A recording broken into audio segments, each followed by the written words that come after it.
Welcome back to That Entrepreneur Show. I'm your host, Vincent A. Lanci. And I'm Jeroen Corthout.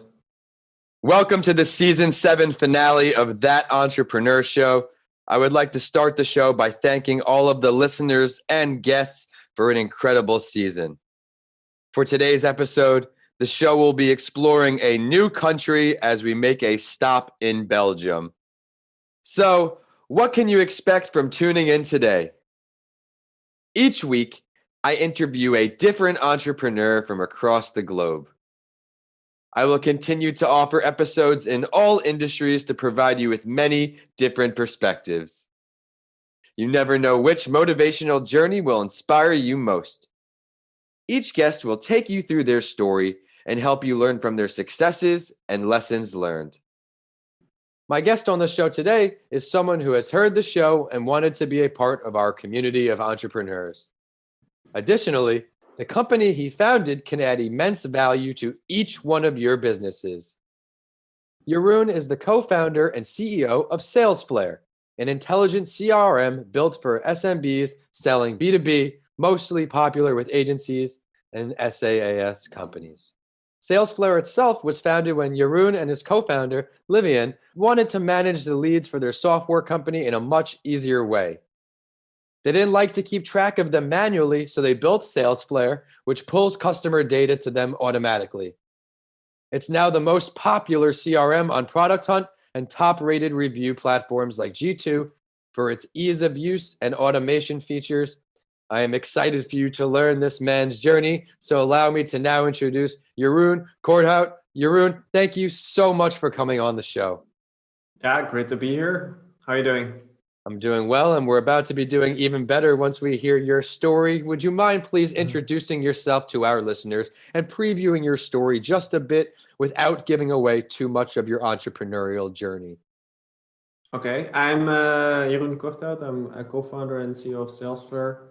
SalesFlare is an easy-to-use and automated sales CRM for small and medium-sized businesses who sell B2B.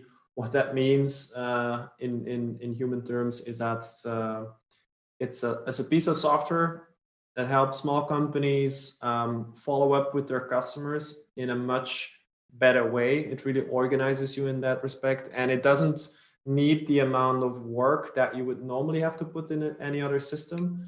Most systems require you to do a whole lot of data input to keep track of everything very manually of like what is the exact information about that customer, when were you last in touch, all those kind of things. SalesFlare automates that. It basically pulls that information from the places where it already is, like you're working from your inbox, it pulls stuff from there. It actually brings SalesFlare into your inbox even. It pulls information from your calendar, from your phone, from social media, company databases, web tracking, email tracking, all these kind of things. And it offers it to you. So you have everything you need to follow up your customers well without dropping any leads, disappointing people, losing revenue.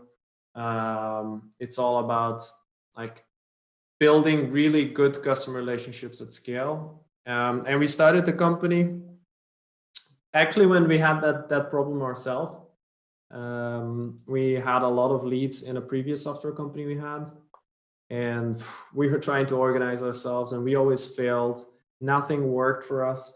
And at some point we just figured like, this doesn't make sense. Like we're working in our email inbox, sending an email, and then we go in another system to say we sent an email, while actually the two things could talk to each other. And from there, the whole idea started growing. And we said like, oh, everything could be automated. Like all these things, like the sales process is so digital. We could actually pull all these things together and make sure that salespeople just have something they can rely on to organize themselves, and then focus more on their customers, focus more on these customer conversations, rather than always working in this immense chaos, which nobody enjoys. Well, you're certainly right. It is extremely difficult to do things manually. And I have so many questions, but I have to wait for the show. But I will ask, did you have background in building software like this before? Or was this something where you saw a problem and you attacked it? Software like this, no. Well, sort of. In the job I had previously, I worked in a consultancy that would help mostly pharma companies, in general life sciences companies, so healthcare companies, with their marketing, sales, CRM, trying to organize all that, making it more digital. And I built a few things here and there for companies. We also did big multi-channel marketing campaigns and all that. So a little bit of experience, plus SalesFlare grew from another software company in which we were making business intelligence software. So software with which you can report on your data. So we knew a bit about data and a bit about writing software, but we've never built a CRM before, if that's what you're asking. So no customer relationship management software. This is the first one. Yeah, the reason I asked that is because I want to encourage you all, even if you have an idea, you have a business you're trying to create, you don't have to have a master's degree in it. If you dedicate yourself to working hard, you can accomplish your goals, just like our guest here did today. And I think it is a great time to get into the big five. On each episode, my guest and I will go over these 5 questions to help you, the listeners, learn what it's really like to be an entrepreneur. You ready to go? I'm ready. Great. So you may have previewed it, which is perfect, but what was that moment where you realized that you weren't happy with what you were doing, or you needed some kind of change to truly embark on your entrepreneurial journey? Please share your story. I think there were many such moments. It all started when I was about 15, 16, and I discovered the joy of building websites. And I built websites for people. I think the first website I built was for myself. Then I built one for my mom, who's an architect, and started building for some other people. And I felt that like I could build a business here. Like I could keep doing this, build more websites, make people happy, get money and other stuff. In return, I was only 15, 16, so any money was great for me. I started then also trading cell phones. Like I would buy cell phones in other countries. I'm based in Belgium. That's where I would sell them, but I would source them from Germany and the UK and all, and then sell them again. And I saw myself like building this business. Like I saw myself scaling it. Like, oh, I'm making this profit on this phone. So if I do that so many times, then I will that. And also that seemed like huge numbers to me. Like, oh my God, this is gonna be. So I always felt like building something, building a business, offering stuff to people, getting rewarded in return was always something that really attracted me. But what's most interesting to me is not just it's sort of building that value consistently, and that's something that in a software business is easier to do. Like every single thing you add to the experience and to the software, and every time you get a step ahead. And also, it's a subscription business. So it's also about adding new customers. Some go away, obviously, but you always add new subscriptions. So you're building a customer base. And at the same time, you're also building a team, which is amazing. Now, that's something that I felt before I ever got a job. But then I went studying. I studied engineering. I went applying for engineering jobs because my parents thought that was the thing I had to do. I didn't like any of the jobs I was offered. I wanted to do something more with customers. After an interview in which they didn't want to give me a job with customers, I said, forget about it. I'm going to study business school because I want to have another sort of career. So I applied for business school. I got in. I convinced my parents that I would pay it. It would not be their burden. And then I did that. And actually that enabled me to be able to switch all the way from engineering to marketing. Because what I figured was that I didn't have a whole lot of experience. And it would be good for me before starting a company that I would actually work in bigger companies, get some experience there, see what it's like. And the best position I figured to do that is in marketing. And I was going to be a product manager in a pharma company because after all, I studied biomedical engineering. And and I would be able to take a product, put it in the market, and learn all about how that works. Now, that wasn't really my job. My job was more taking a brochure and translating it into a few languages, because we speak 2 official languages here in Belgium, and then training the salespeople how to use it. That was more my job than what I imagined it to be. So I didn't do that for very long. I actually switched to that consultancy that I talked about earlier, which was much more exciting, because there I was an account manager. So I would go to pharma companies, I would understand what they needed. I would make proposals, like write the solution, present them a price, sell it, and then make sure I would do part of the project. Some other people in the company would do part of the project, deliver it. It was sort of like having my own consulting business, but it was within one, you know? I was responsible for my own stuff, which sort of felt like having my own business. That was a great experience. And I ended up doing that for 4 years, I think.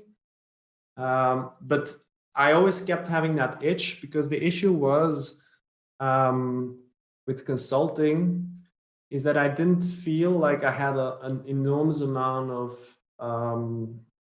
how can I say, I wasn't building anything. Right. So a customer had an issue, I would solve it. I wanted to solve it even better than we were solving it, but the customer was happy already, so I couldn't like solve it the way I imagined it had to be solved. It's like, okay, good enough for the customer, kind of solved. And also it was like, you do a project for a customer and then it ends and you sort of abandon that and go somewhere else. I mean, I had recurring customers as well, but it didn't really feel like you're building something. Plus, it wasn't my own company either.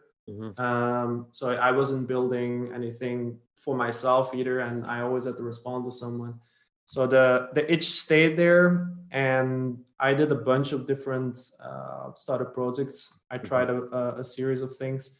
And SalesFlare, you could say, is the first real successful one that really took off. So working on that now for 6.5 years, actually.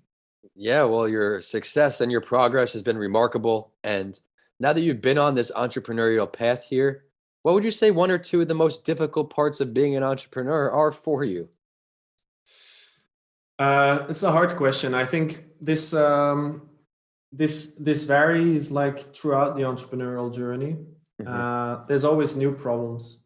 Like people say, better problems. Yeah. You know, you start with the really hard ones, and then they become more comfortable problems as you go.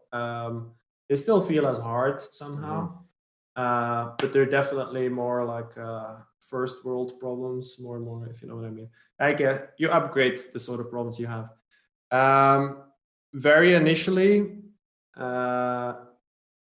it's probably where most of your listeners are. So I'll zoom in on that a bit. The hardest thing there really is figuring out, is anyone ever going to pay for this? That's something that really weighs on you. And that's a good thing, because it's actually the one question you should be focused on all the time. And not just, is anyone ever going to pay for this? Are enough people ever going to pay for this? So that we can build a business on this. So your full focus should be like validating that question. So it's about you have some idea about an issue you want to solve. You do interviews with people to understand whether they exactly have that issue, how that issue looks, what kind of solutions they've tried, how that didn't work or how that did work, all these kind of things. And then trying to understand like the solution you have in mind, sort of, is that going to work? Why is it not going to work? How do you need to change it? Understand that very deeply until you sort of have a solution to the problem, at least an initial one, because ideally you can evolve when it comes to your solution. And then it is all about will anyone pay for that solution? Right. So you build that solution in the simplest way. Really the most creative way you can think about. Like, what if we string this together and that, and it sort of falls apart, but that's okay. You try to sell that. And if you can sell that a few times, then you know you're onto something. You can build out something further, evolve it, and try to sell it to more and more people. That journey was really hard on us. We actually took from the initial idea about 1.5 years until we sold it to the first customer. I was going to ask you, how long did it take you till you felt comfortable that this is going to stick? Yeah, quite long. It's a whole journey you need to go through, and throughout that journey, you don't have a lot of money. You need to build up that confidence. You don't know where it's going to go. All these kind of things. So it's really quite a journey. So persisting throughout that is definitely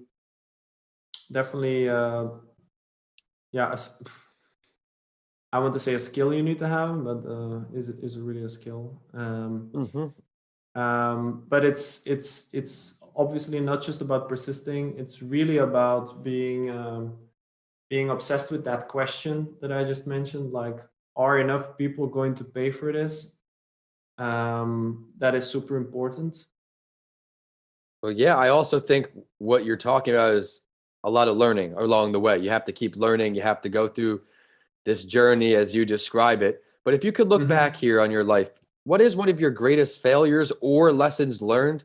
And what did it teach you? Why is it still stuck with you all the way up until today? I could share a few, but where do I select? I'll share a few actually. Please. So I started one company, which was in theory, there was a deep issue. It was an online medical platform for doctors to stay in touch with the research, to read about the research they were actually interested in without having to subscribe to medical journals and all that. Huge issue. The thing is, was a financial aspect. Like, what is the business model behind this? I found an issue. I was building a problem without figuring out first, like, well, who's going to pay for this? I sort of had an idea, like it was going to be pharma companies. They were going to pay me advertisement for it. But that was totally unvalidated. And that's something I just mentioned, like validating the fact that enough people are going to pay for this is the main thing you need to do. And I didn't go into that right away. Then another company I tried was extremely stupid. I was building a blog basically for the World Cup in Brazil to offer people. My wife is Brazilian, so she helped me with that. And I was like to tell people from Europe or from the US, like, if you go to Brazil and you're going to do these matches and stuff, then you can do these things next to it and make it a trip and how that all works and which flights you should book and all that. I built a business on something that was going away very quickly. Basically, it was a World Cup. I got some like commissions from it. People found which flights to book and stuff through me, and then I would get paid for that. It was pretty nice. Yeah. But then it all ended, and the traffic ended, and that was it. Yeah. Now with SalesFlare, I would say some of the main things we went through, I would say hiring people too early and hiring the wrong people. Those were the biggest mistakes we made. Maybe to zoom in on one issue, and it's something that we also often hear because we sell sales software, right? Okay. So people often ask, like, they're technical entrepreneurs. They build something, but they don't have sales experience, and they say, where do I find my first salesperson and how does he look? And they have never sold the software themselves yet. And yet they want to hire someone else to do that for them because they have no confidence in their own sales skills. Now, what I always say to those people is, you are the founder, you built this, you know all about it, you feel the pain, you probably know your target group, otherwise you wouldn't have started this. You have the passion, you have to sell this first. If you cannot sell it, you cannot get anyone else to sell it. That doesn't make sense. Plus, if you're not going to sell it, you're going to lose out on one of the most important things you have in early on in a venture, which is and I believe personally all the way through the venture, but especially early on, is that a very close customer connection.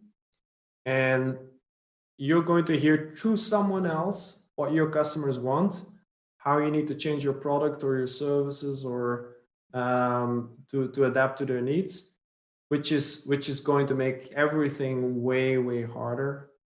So my advice is just don't hire before you've done it yourself. Before you've done, like you've sold it, I don't know, 10 times, 20 times, 30 times, maybe more. When you feel like you've sort of understand it, you can teach someone else to do it, and that person can maybe do it better than you. But you have to figure it out yourself and keep that confidence. Don't hire too early. That's really important. That's incredible advice, and you hit it right on the head. If you don't have the passion and the confidence in your product, you might want to reconsider where you're spending all this time. Like you said, master it before you can teach it. That's why it's also done correctly as well. But if you could choose to have a conversation here and learn from any entrepreneur, dead or alive, who would you choose? I'm going to say something very cliche, I'm afraid, but I would choose Elon Musk. It's just as an engineer, first of all, as an entrepreneur, secondly, and someone who likes to make an impact in the world. I'm just so impressed on like the way he picks out big issues in the world that he wants to solve, and then makes that happen. I'd love to talk to him about that. It seems so interesting. I know he's becoming somehow a controversial person nowadays. But I'm very fascinated by him. And another biography that I love to read actually was Shoe Dog. Is it behind me? Yeah, Shoe Dog of Phil Knight, the founder of Nike. That was an amazing story as well. I'd love to meet that guy too. But actually, the book itself is already great. I have many more questions for Elon. All right, so then I will delve deeper into that selection. And as you know, because you've listened to some episodes, I got to ask you, where would this meeting go down with Elon Musk? Describe that scenery for our listeners. Where would that go down? Ooh. A cozy place with beer, that's for sure. But I think I would know the exact right place here in Antwerp. It's this beer bar in a cellar in Belgium. Yeah, we are a bigger beer country than Germany, whatever the Germans say. It's not true. Our beers are way tastier and all that, with their stupid beer rules there. In any case, in Antwerp here, where I'm based, there is this beer bar in a cellar very close to the cathedral. And the guy who did our house here, all the closets and all that, he did that bar as well. It's really nicely redone. It's quite cozy, and they have some nice heavy beers. I think that would definitely help in our conversation. Yeah, it might let him spill out a secret or two for you. Exactly. But let's look into the future here, man. You're up to so much. Where do you see yourself and all of your entrepreneurial endeavors in the future? Let's look 1 year and 5 years out. 1 year from today, what are we seeing? Yeah, I think one year from now you'll see me working on SalesFlare. We have so many cool things to do. Sales and CRM technology is only just beginning, even though the CRM market is a very established one. Salespeople are just starting to feel what it is to have really have technology that they can work with that really helps them in sales. Combine that with AI being more and more important. Uh, it's going to be a very interesting space to follow, and our product will definitely evolve quickly. What size business is your product perfect for? What size businesses is your product meant for?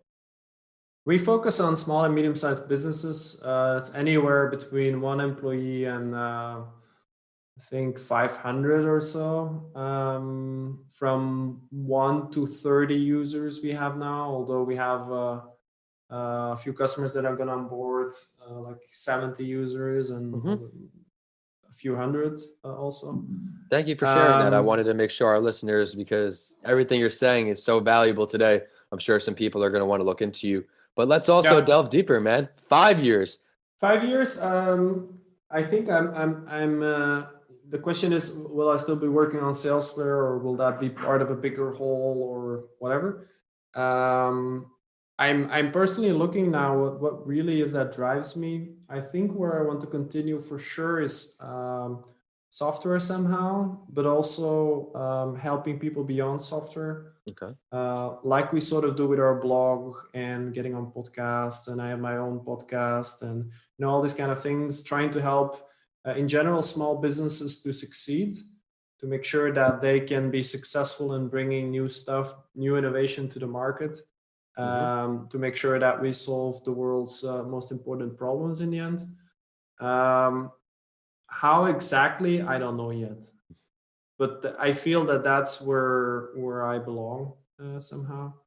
So I'll certainly be in that space, whether it is with training or with software, or with it doesn't really matter. Although I really enjoy building software. Yeah, well, I think your head's in the right place, because you do have a lot of great advice for you to go in more that consulting realm after you get this off the ground again. I can see you doing a lot of great with that. But Jeroen, thank you so much for coming on the show today. I know our listeners are going to see all the value in your episode today. I really liked how you started in the beginning at 15, 16. You started thinking outside the box. You thought, there's something else I want to be doing. I also liked how you emphasized that it did not happen overnight, even after all this experience. This business venture, a year and a half, you really started seeing things start to take off. So I want to give everybody that confidence that don't give up. It will happen. And I also liked your insight on when to hire the right people. I think that's going to add a tremendous amount of value to our listeners. But it is time for the last word. And I also do this on my other podcast series, A Mental Health Break with Vincent A, Lanci, because I want the listeners to really get to know the guests I bring on. Is there something that you would like to share that we did not touch on yet today, Jeroen? Yeah, talking about a mental health break. Lots of entrepreneurs think that being an entrepreneur is all about working like a crazy person. This works well when you start off. Probably it's good to have that enthusiasm and really go into things, but it's not really sustainable in the long term. Yep. Some of the most important things you can do is sleeping enough. It's exercising. It's if meditation works for you, meditation, but definitely making sure you have that time off, and that you also don't abandon the rest of your life. Take enough time for your family, for your partner, for that's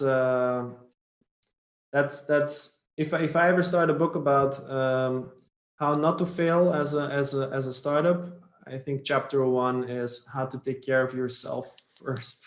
And I think you hit on the head. And I was a victim to exactly what you were talking about in the beginning of my dream, those first few years. No problem, 16, 17-hour days every day, rocking and rolling.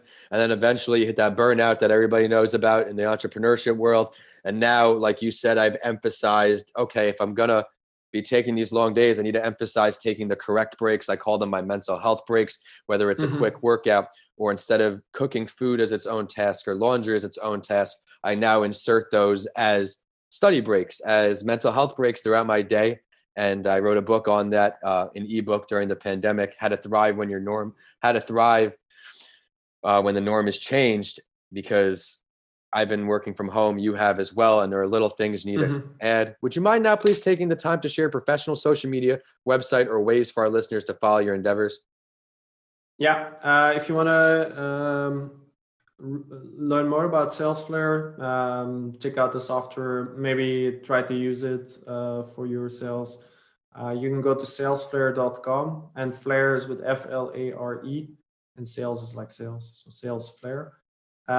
You can try the software for anywhere between 7 and 30 days. You get more days on the trial as you set it up, because we've seen that people who actually try the software properly, set it up well, are the ones who are most successful. So give you extra trial days for that. And if you want to get in touch with me, the best place is LinkedIn. Send me a connection request there. Please include a personal message where you mention the podcast. Otherwise, I have no way of knowing that whether you are coming from this podcast or whether you are some regular spammer, because I get a lot of those every day. Me as well. And I always appreciate people who take the time to send the personalized message, and you get a lot of "Dear Vincent A," because my middle initial is A. But that just shows me you're running through a CRM system of some sort, or you're not really paying attention. And again, I don't really answer any of those messages because it's not personalized. But be sure to check out all of his great content. And it is also social media time for the show, and we're on whichever platform you like to use. We're at That Entrepreneur Show on LinkedIn, Instagram, and Facebook. And on Twitter, we're at Podcast by Lanci. So you have updates from this show and a mental health break. Of course, my handles are at Vincent A. Lanci for all social media and YouTube. And my website is vincentalanci.com. If you check out my books, DM me. I would love to hear from you. We have Mr. Lanci Talks Mental Health, Left for Dead, A Story of Redemption, and How to Transform Your Mindset When the Norm is Changed. All are on my website now. And as always, I will end the show with a quote that inspired me, and know it will for you too. This one is from Steve Jobs. He simply puts, "I want to put a ding in the universe."